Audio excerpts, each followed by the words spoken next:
ರಾಜಃ ಶಿರಃ ಪಾತು ಭಕ್ತತ್ರಾಣಕೃತೋದ್ಭವಃ ವಾದಿರಾಜಃ ಪಾತು ಫಾಲಂ ಜಗದ್ವಂದ್ಯ ಪದಾಂಬುಜಃ. ಇಲ್ಲಿ ಎರಡು ಭಾಗಗಳನ್ನು ತಿಳಿಸಿದರು. ಒಂದು ಶಿರಃ, ಮತ್ತೊಂದು ಫಾಲ. ಶಿರ ಅಂದರೆ ನಮ್ಮ ತಲೆ, ಫಾಲ ಅಂದರೆ ನಮ್ಮ ಹಣೆ. ಕವಚ ಧರಿಸೋದು ಯಾವುದಕ್ಕೆ? ನಮ್ಮ ಪ್ರತಿಯೊಂದು ಅಂಗಾಂಗಗಳಿಗೆ, ಎಲ್ಲದಕ್ಕೂ ಕವಚ, ಎಲ್ಲೂ ವಿಘ್ನ ಬರಬಾರ್ದು.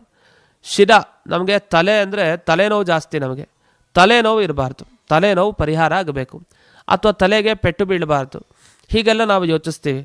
ನಿಜವಾಗಿ ತಲೆಗೆ ಪೆಟ್ಟು ಬೀಳೋದು, ತಲೆಗೆ ನೋವಾಗೋದು ನಿಜವಾಗಿ ಯಾವುದು ಅಂದರೆ ನಮಗೆ ಲೌಕಿಕವಾಗಿ ಸಾಮಾನ್ಯವಾಗಿ ಬರುವಂಥ ತಲೆನೋವಾಗಲಿ ಈ ಪೆಟ್ಟಾಗಲಿ ಇದೆಲ್ಲ ಪಕ್ಕಕ್ಕೆ.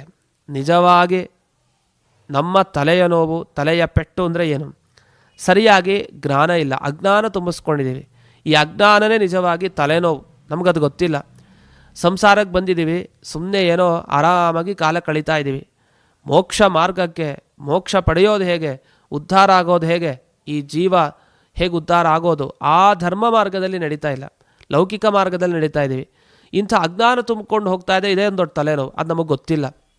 ಅಂತೂ ಇಂಥ ತಲೆನೋವಾಗಲಿ, ನಿಜವಾದ ತಲೆನೋವಾಗಲಿ, ಯಾವುದೇ ರೀತಿ ತಲೆಗೆ ಬಾಧೆ ಬರಬಾರ್ದು ಅಂತಾದರೆ ನಾವು ವಾದಿರಾಜರ ಪ್ರಾರ್ಥನೆಯನ್ನು ಮಾಡಬೇಕು. ವಾದಿರಾಜರೇ, ನೀವು ನಮ್ಮ ತಲೆಯನ್ನು ಕಾಪಾಡಿ, ತಲೆಗೆ ಕವಚವಾಗಿ